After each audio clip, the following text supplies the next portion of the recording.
Hello दोस्तों। एक छोटी सी कहानी जिससे जिंदगी में बहुत बड़ी शिक्षा मिलती है और शायद आज के समय में हम सबको जरूरत है वो सीख लेने की। एक आदमी था जो हमेशा अपनी सोसाइटी में, समाज में बहुत एक्टिव रहता था और उसको सब लोग जानते थे, बड़ा मान सम्मान मिलता था उसे। अचानक किसी कारण से वो बिल्कुल इनएक्टिव हो गया और सबसे मिलना जुलना बंद कर दिया और समाज से बिल्कुल दूर हो गया। कुछ सप्ताह के बाद जो है, एक बहुत ही ठंडी रात में उस समाज के मुखिया ने सोचा कि क्यों ना उसके घर जाकर उससे मिला जाए और उसके अकेलेपन का और इस तरह से अलग होने का कारण भी जान लिया जाएगा। तो उसने ये फैसला किया और वो उसके घर चला जाता है। मुखिया उस आदमी के घर गया और उसने पाया कि आदमी घर पर अकेला ही था। एक जो फायर प्लेस होता है घर में, उसमें जलती हुई लकड़ियों की लो के सामने बैठा हुआ था और बड़े आराम से आग सेक रहा था। उस आदमी ने बड़ी ईगरली मुखिया का बड़ी खामोशी से स्वागत किया। दोनों चुपचाप बैठे रहे, केवल आग की लपेटों को ऊपर तक उठते हुए देखते रहे और बहुत देर तक ऐसे ही बैठे रहे बिना कुछ बोले। ना तो मुखिया बोला, ना वो इंसान बोला। दोनों चुपचाप बैठकर देखते रहे।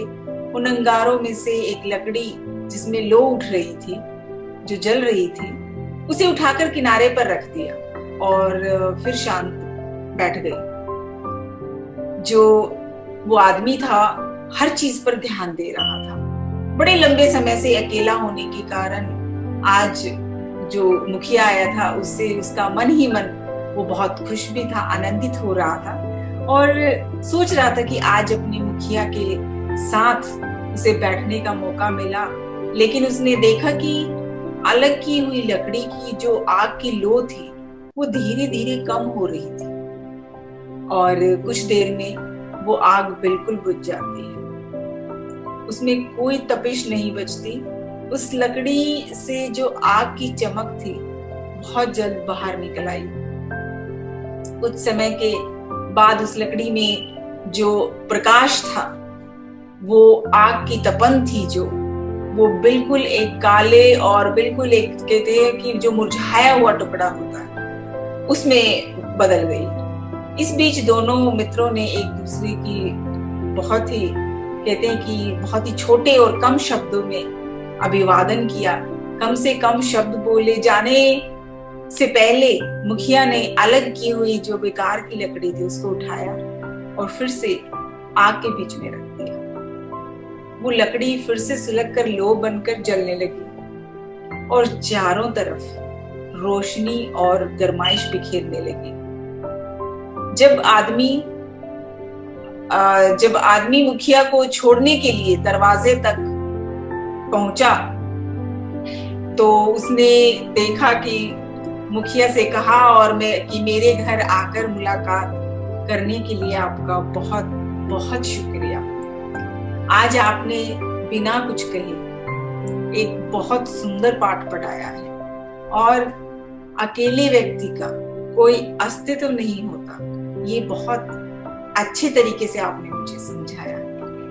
समाज के साथ मिलने से ही इंसान चमकता है और रोशनी बिखेरता है।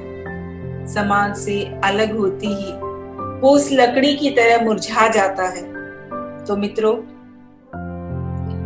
समाज से ही हमारी पहचान है और इसी से कहते हैं कि हमें सब कुछ मिलता है। समाज हमारे लिए, सबके लिए बहुत इंपॉर्टेंट है, सर्वोपरि है। समाज के प्रति हमारे निष्ठा और डेडिकेशन, समर्पण किसी व्यक्ति के लिए नहीं बल्कि उससे जुड़े विचार के प्रति होना चाहिए। तो इसलिए हमेशा खुश रहिए और समाज से जुड़े रहिए। तो दोस्तों, मुस्कुराना, शुक्राना और किसी का दिल न दुखाना हमेशा याद रखिए। तो अगले हफ्ते फिर से मुलाकात होगी एक नई कहानी के साथ। तब तक के लिए आप सब अपना ख्याल रखिएगा।